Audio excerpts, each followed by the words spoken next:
Hey, socceristas, and welcome back to the Big Life podcast. We are so thankful to have you guys here and so thankful that you guys always tune in week after week to the Big Life. You know, I know that this season has been a bit crazy with Jordyn and I getting used to being on different continents, trying to continue to get out content that you guys really can relate to and discuss as we talk about our lives and everything that's going on. And I'm so grateful for everyone who's tuned in along this journey, for everyone who's reached out. This season has brought so many memories of vulnerability and highs and lows from both Jordyn and I couldn't be more thankful for our audience to keep supporting us. That being said, this is unfortunately the last episode of this season. Yes, of the season, we will be back. Come end of July, August, we will back covering women's college soccer from afar from my perspective and in close from Jordyn's perspective, as well as what the fall can look like as a professional athlete and continuing the highs and lows of the Swedish season for me in the Damallsvenskan. There's so many moments and so many memories that I look forward to continuing and going forth. But with summer, we're going to take a little break. Jordyn's going to enjoy her last summer before going into her senior year. We can't bog her down with too much work. And I'm in the middle of my season. I have 4 more games before a little bit of break during the end or middle of July. And then we are back at it with the second half of our season. So many exciting things going on in the world with the Big Life. And we're just so looking forward to coverage. You know, in the next season, we're going to be talking about the Olympics. We're going to be breaking down games. We're going to be talking about moments leading up to college soccer, what those moments are like, what early fall games, last year we talked about them from both of our perspectives. So it'll be interesting to see what the Big Ten looks like. There's so many questions that we will have answered when we come into next season. And I'm so excited to cover that all with you guys. Jordyn, unfortunately, like I said, we're balancing being on different continents, time schedules, all these things. And I actually am super lucky. And my mom just got to Sweden this week. And then it's going to be followed up by a little bit of summer of some amazing guests, including our own Girls Soccer Network, Maddie Sabatier, who edits these podcasts and does great things. So I'm so excited to see her in Sweden. So with some of my visitors kicking in, I have to be respectful for the people that flew, across the world, but also continue to give you guys all my focus. So we're going to take a little bit of a break.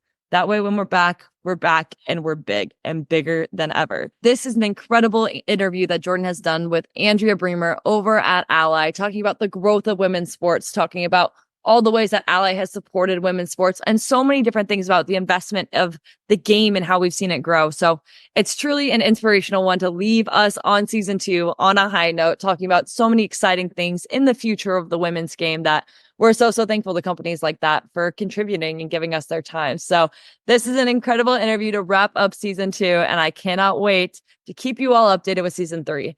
As always, follow Girls Soccer Network on Instagram, follow Sam Carey, follow Jordyn Wickus, keep to date on our journeys, ask us questions, reach out. We're more than happy to help. But for now, listen to this incredible interview. Hey-do. See you guys. All right. Welcome back, everyone, to the Big Life podcast. Today, we have very special guest, Miss Andrea Brimmer. So you've made history and are leading the change in women's sports from a business perspective. But before, you were the chief marketing and PR officer at Ally Financial. You were the leading from the field as a member of Michigan State's first ever women's varsity soccer team. Can you tell us a little bit about you and your soccer journey? Yeah, it was a long time ago. I always joke and tell my kids it was like we used to carve our ball out of a stone when I actually played. But I started my soccer journey very early in the YMCA League in Livonia, Michigan. I think I was in like 4th grade. And it was the first time soccer was even available to anybody in the community. And I just absolutely fell in love with the game and really played my, kind of entire youth journey. We didn't really have travel teams. They were more like select teams back then.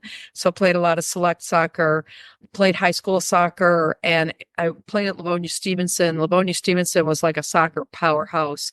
And I made the team as a sophomore, the varsity team as a sophomore, and played 3 years of varsity soccer at Michigan State. And my senior year was the first year they actually had a state championship for girls.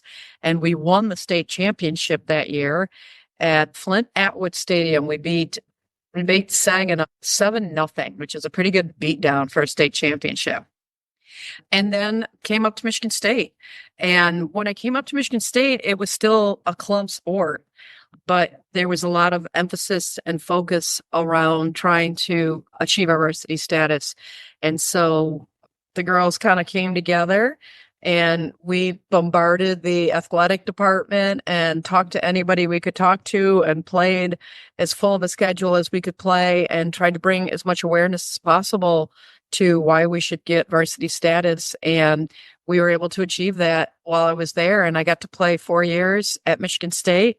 We were only the second Big Ten team to have varsity status. So it was pretty cool. But unfortunately, when I graduated, my soccer career had to end. There was nowhere to go. I played ODP, but there really wasn't a national team. There was no such thing as, national camps like there are now. There was no professional women's soccer league of any sort. And so I had to get a job and go into real life.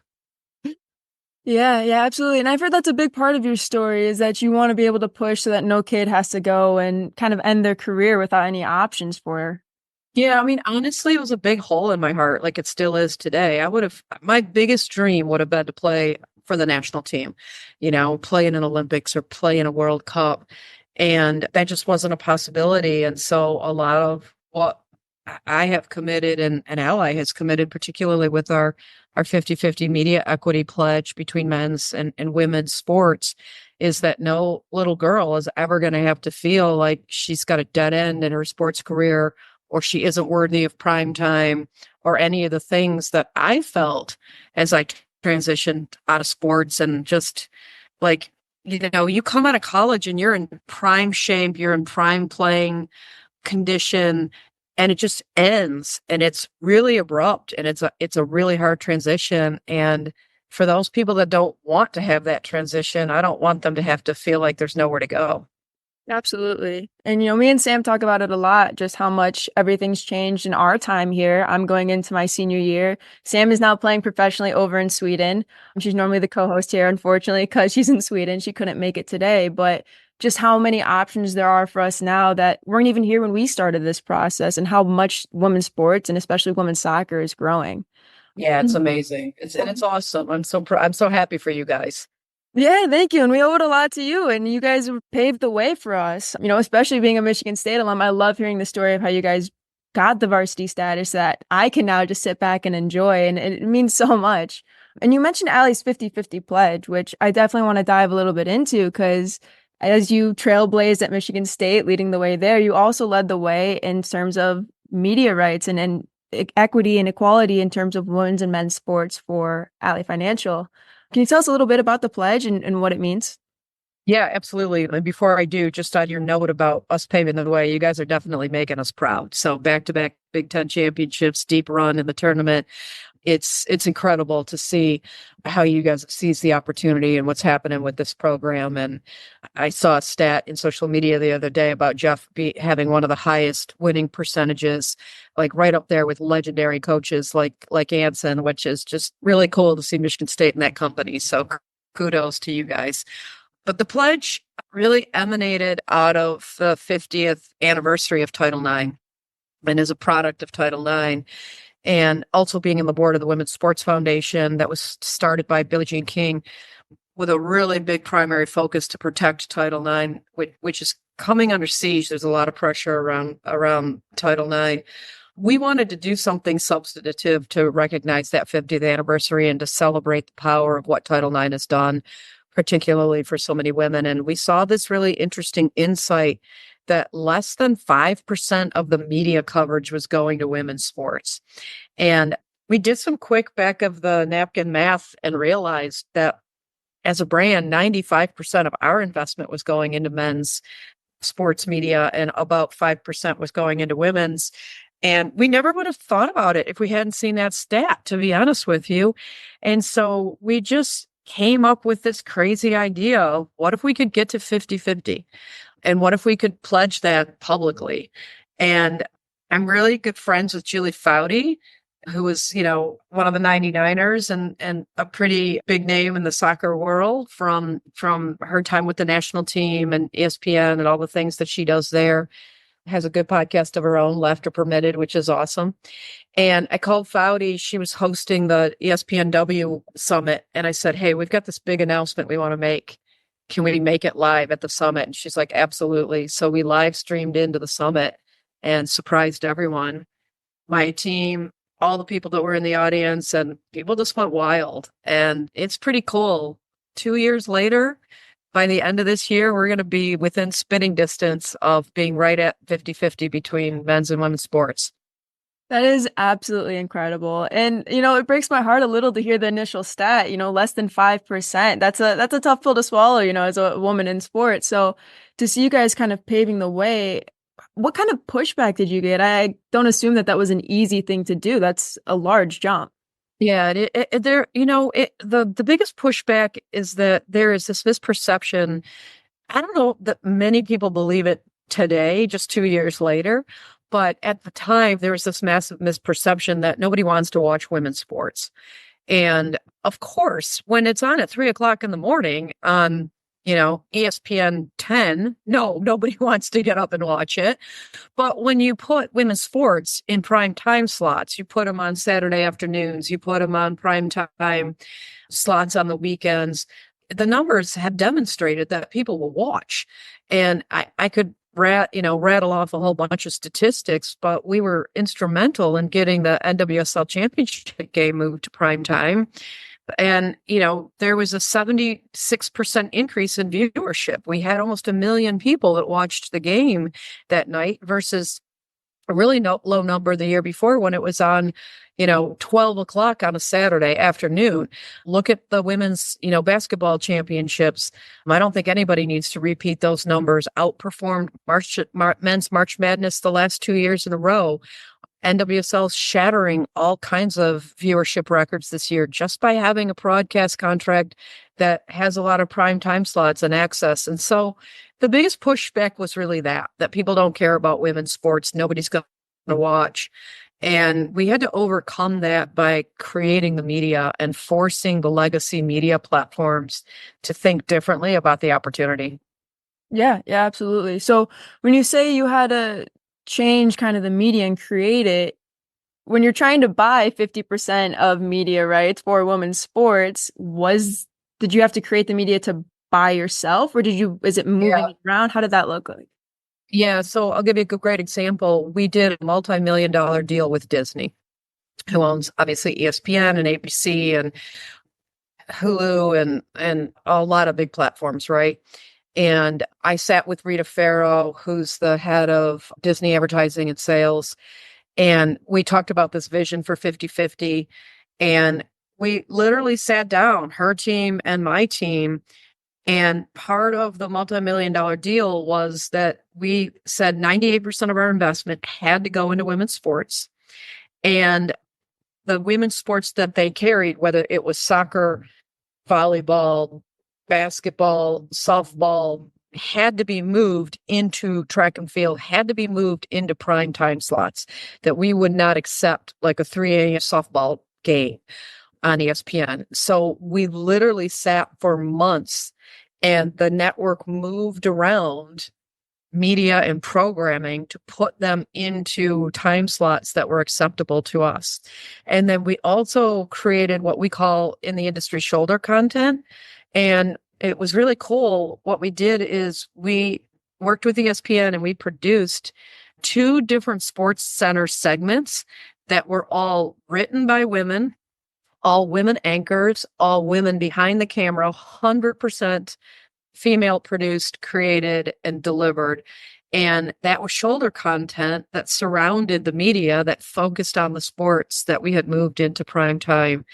So that's one great example. The other example was the work that we did with CBS and NWSL to move that championship game into primetime. And, I know we talked about it before, but think about it. That was 2 years ago. It was the first time a women's championship game in any sport had been played in Network Prime.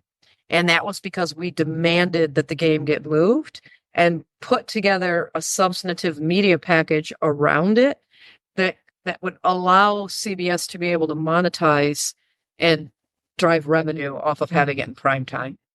Yeah, absolutely. I mean, it's a huge undertaking, and we've seen how it's grown in the past 2 years. And you have the shirts where everyone watches women's sports. You got the Caitlin Clark era in the WNBA now. You're building stadiums for women's only sports. Like, it has grown so much. And a large part of that is what you guys started there with this 50-50 pledge. So you talked about the conversations in the media and being able to obtain those from the outside view. How was it like getting your team on board with this idea and the company, convincing them to move, 45% of your funding from wherever it was into women's sports? Yeah, look, from the team perspective, it's really interesting. My sports marketing team is primarily all women, and everybody's a former athlete. So you've got myself, obviously, playing at Michigan State. My head of sports marketing was the captain of the basketball team at Princeton. Or no, Yale. I'm sorry, she'll kill me if I say Princeton, Yale. That's like saying we went to Michigan. Never. Everybody played a sport. Softball. I've got softball players, soccer players, basketball players. And so there was a lot of heart and a lot of pride for doing this. And the point that I think is really important that I want to underscore there is that when you have women sitting at the table in decision-making positions, you can have different conversations. And so that part was a really easy conversation. I would say across, our CEO and kind of across the C-suite and our board, it's also been a huge pride point. Everybody believes in this, not just because it's the right thing to do, but because it's delivering business results. Our brand value is the highest it's ever been. It took a 32% jump year over year, highest it's been in 5 years. We're at historic highs across all of our KPIs that we measure. We've delivered billions of impressions. The amount of attention that we've gotten as a brand, in the media, in the process, being the architect of this movement is incredible. And so it's been this unreal pride point across Ally. And I think the thing that I like about working here is this is a culture of like innovation. And if you've got an idea, try it. If it works, great. If not, fail fast and move on. And so I really didn't get any pushback. I think the harder part was just doing the actual work. Yeah, yeah, absolutely. So you mentioned that your team is full of athletes. What are some of the qualities that you think, led to that? Are you searching them out, or do they have certain characteristics? What are the benefits of having athletes surrounding you in a job perspective? Yeah, I'm a huge fan of hiring athletes for a number of reasons. And I think I watch my team exhibit a lot of these characteristics. First, athletes are highly competitive. We have a drive and a spirit to win. And that's important in the business world. You are part of a team and you want your team to win. You want to go out there and be able to kick some ass. And it's fun to have soldiers around you that want to do the same thing. Second, I think athletes, they don't take no for an answer. And, like set them up and we'll knock it down. And so much of this work is so hard to get done. And I love the drive that the team has. Third, as an athlete, the time management is paramount, right? Your life is not the same as somebody that's not playing a sport at Michigan State. You're trying to get your schoolwork done. You've got to maintain a certain grade point average. You've got practice, you've got training. And oh, by the way, you got to get on a plane and go fly across the country and play a soccer game. And so the time management skills are so critical, particularly with how full and how busy our plates are. And then lastly, I think just the team camaraderie and everyone's got each other's back. And you come by it naturally as an athlete. You want to lift one another up. You want to see your teammates succeed. And that team aspect is so important. And so those characteristics ring, really true for me and what I see exhibited with my folks every single day. Absolutely. I love that. You're obviously speaking to a group of athletes here as the audience. So I love that the characteristics and qualities that we have on the field also translate off the field, and to see you're surrounded by them in the business world is incredible. It's a superpower. And for the athletes that are listening, like really, when you go out to the professional world and you start to do your interviews and you start to try and sell your brand, make it a big part of your conversation because number one, it resonates. And number two, there's a lot of truisms in it that employers are looking for. So I would definitely make it a big part of your kind of elevator pitch. Absolutely. I love that. And I love that you mentioned the benefits that you had from this 50-50 pledge as well, that it wasn't a charity case, right? You saw the payoffs. It was an investment in women's sports and you got to watch it grow. And there was payoff for Ally Financial. And you guys, you paved the way in that way and you got the payoff as well. Like it wasn't, I think that's what a lot of people think when you throw money at women's sports, and you're starting something like that. Was it a charity case? Yeah, there are a lot of brands that kind of had this perception, especially when we started this, because the other aspect of what, I think all of us have tried to do on the team here at Ally is have a really open playbook and share that with other brands. Like, how did we do it? And encourage other brands to do something. We started this thing called the Women's Sports Club, and we've done it with an organization that's run by Angela Ruggiero, who was the captain of USA Hockey's, won a bunch of gold medals. And she works at a company called Sports Innovation Lab. And the Women's Sports Club is several hundred brands strong now. And you can't just join it. You have to be invited. And the ticket in is you have to commit to doing something meaningful in women's sports. And so part of what we've done is open the playbook to say, here's how we've done it. And this isn't something like sits in your charitable giving budget. Like, you've got to make it a meaningful part of your marketing mix. And you have to go out and do real things, and it will pay an annuity, but it takes a different type of thinking, because you can't today value women's sports in the same way that you value men's sports. And a little bit of it has to be investment minded. And so that's been a big part of what we've tried to do with our focus on women's sports, as well as bring others along on the journey with us. Absolutely. I love that. I love the call to action because, as much as you guys have done, you're only one, one Right. business. It takes a village. Yeah, 1,000%. And that's what we say. Like, we're not going to be able to climb the whole mountain by ourselves. We need the State Farms of the world. We need the Googles of the world. We need these big other brands and, the Deltas of the world. And it's been awesome to see how they've come into it in a big way. Yeah, absolutely.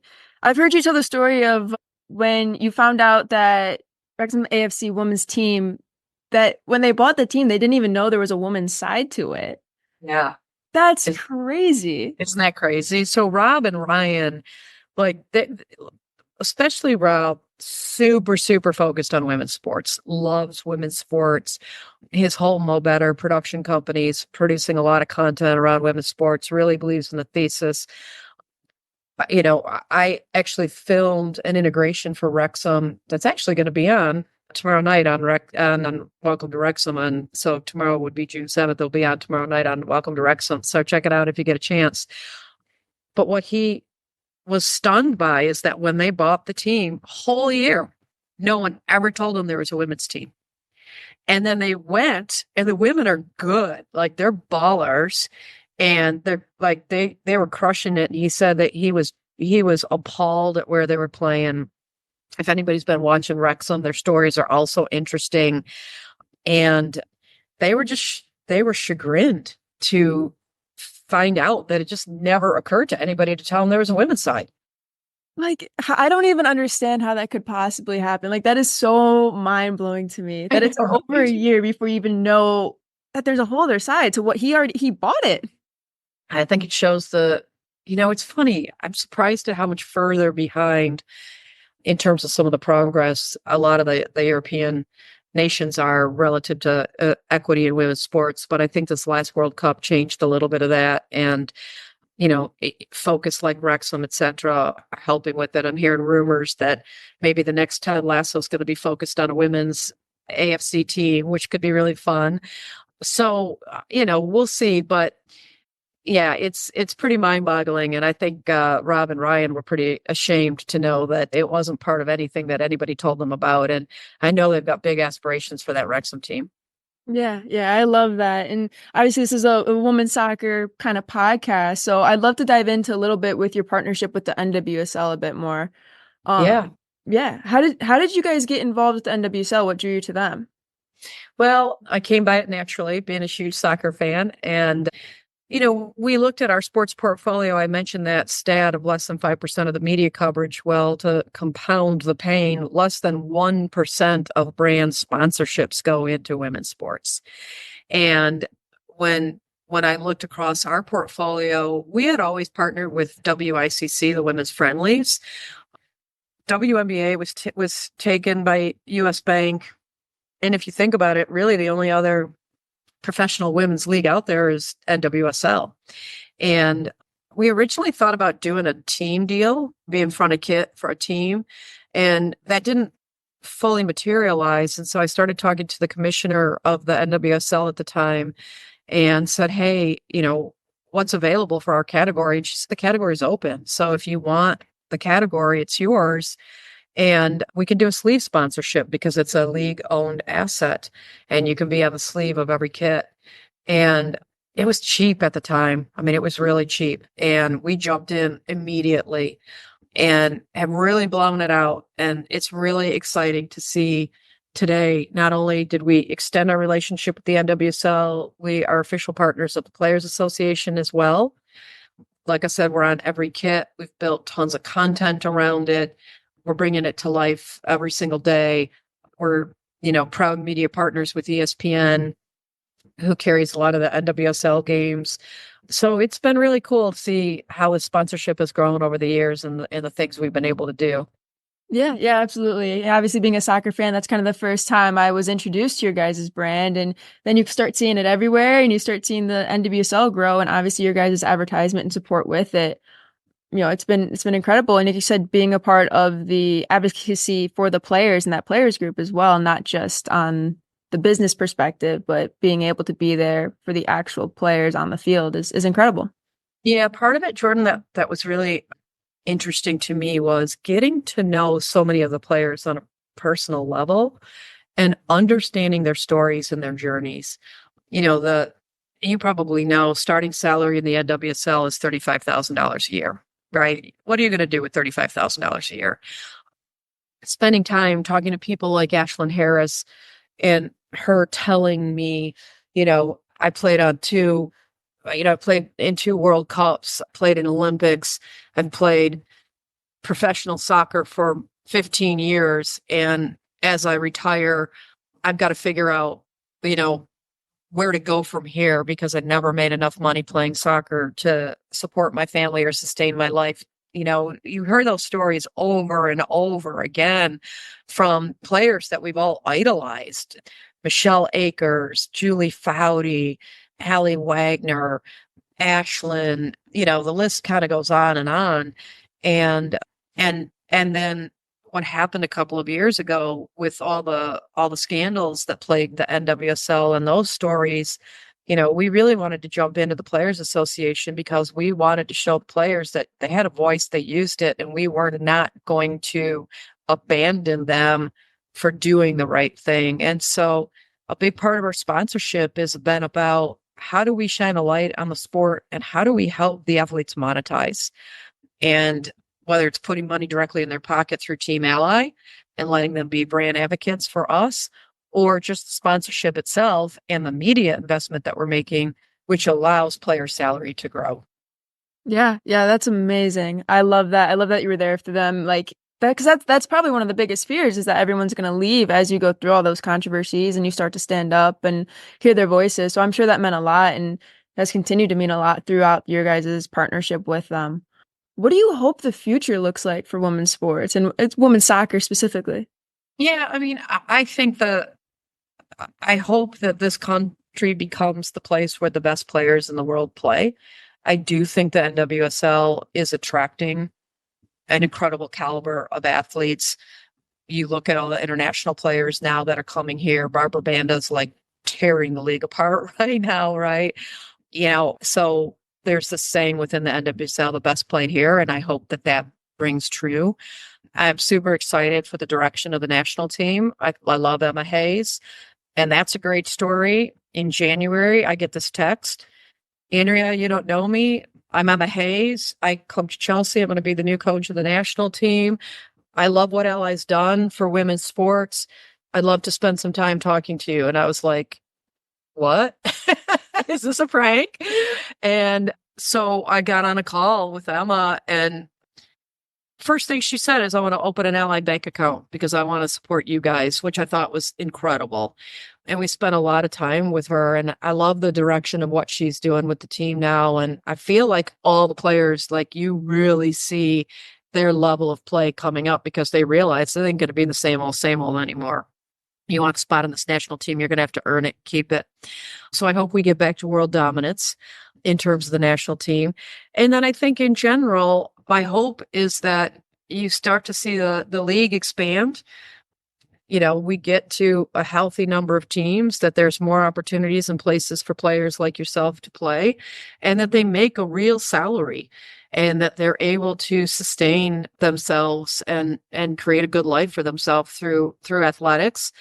And that we get to a point where we're not calling it women's sports anymore. It's just sports. You know, did you see the AFC game last night, or did you see the Angel City game last night, or did you see the KC last night? Instead of having to say, oh, did you see the women's game in Kansas City, right? I hope we can get to a point where women's sports becomes ubiquitous and synonymous. And I think we're getting there. One of the things that I love seeing is how many little boys are in those stands trying to get, female athletes autographs. And a lot of female athletes are becoming their idols. And I think that's really cool. Yeah, absolutely. And I love what you said with it being, on the equal playing field with men's sports, where you don't have to say it's a women's sport. Because I always used to remember filling out like paperwork for physicals or whatever it may be, where it's like, check what sport you do. And it was like soccer and women's soccer. Right. I was like, okay, like if you're going to do one, like that's men's soccer, right? Like, what do you mean? Like even like the Instagram handles and stuff that I've definitely seen change throughout the recruiting process now. But when I was going through it, like they would have like Michigan men's team, and then they'd have, a Michigan, or they'd have the Michigan State soccer team, and they'd have the Michigan State women's soccer team. And you're like, why? Like, what? You're like, what?